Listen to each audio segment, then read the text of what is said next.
का जो काम किया है इस तरह से गलत है। इससे हमारे अनुसूचित जाति के 15,000 कर्मचारियों को प्रमोशन से वंचित करने का काम किया है। दूसरा, जो जातीय गणना का सर्वे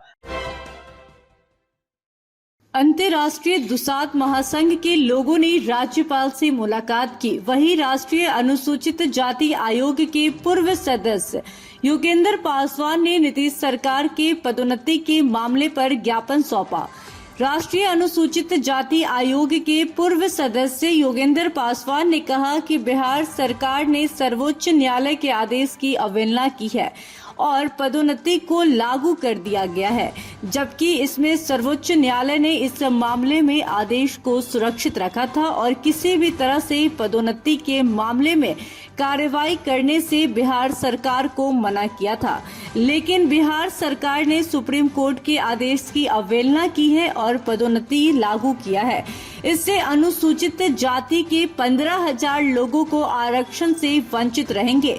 वहीं योगेंद्र पासवान ने यह भी कहा कि जातीय गणना में जिस तरह से हमारे दुसाध समाज के संख्या को कम बताया गया है, इस मामले को लेकर भी राज्यपाल को ज्ञापन दिया है और राज्यपाल महोदय ने तमाम बातों पर बिहार सरकार को उचित कार्रवाई करने का आश्वासन भी दिया है। पटना से मनीष कुमार की रिपोर्ट। सबसे बड़ी बात है कि बिहार सरकार ने माननीय सर्वोच्च न्यायालय के आदेश का अवहेलना करते हुए पदोन्नति देने का बिहार में काम किया है, जो सरासर गलत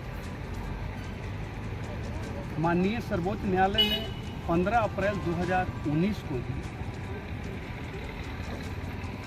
पदोन्नति में आरक्षण के सवाल पर बिहार सरकार को दिशा निर्देश दिया है और स्टेटस को लगा करके रखा है कि किसी भी तरह का कोई प्रमोशन अभी नहीं होगा जब तक यहाँ से सुनवाई पूरी नहीं हो जाती। लेकिन बिहार सरकार ने बिना सुप्रीम कोर्ट के परवाह आदेश का परवाह किए हुए आउट ऑफ डे जाकर के प्रमोशन देने का जो काम किया है इस तरह से गलत है। इससे हमारे अनुसूचित जाति के 15,000 कर्मचारियों को प्रमोशन से वंचित करने का काम किया है। दूसरा, जो जातीय गणना का सर्वे आया है, इस सर्वे में भी अनुसूचित जाति के लोगों की संख्या को कम दर्शाने का काम किया गया है। चाहे पासवान समाज हो, मुसहर समाज हो, सभी की संख्या को कम करने का काम बिहार सरकार ने किया है। इसके साथ ही साथ हम लोगों ने कहा है कि हमारा जो आरक्षण का प्रतिशत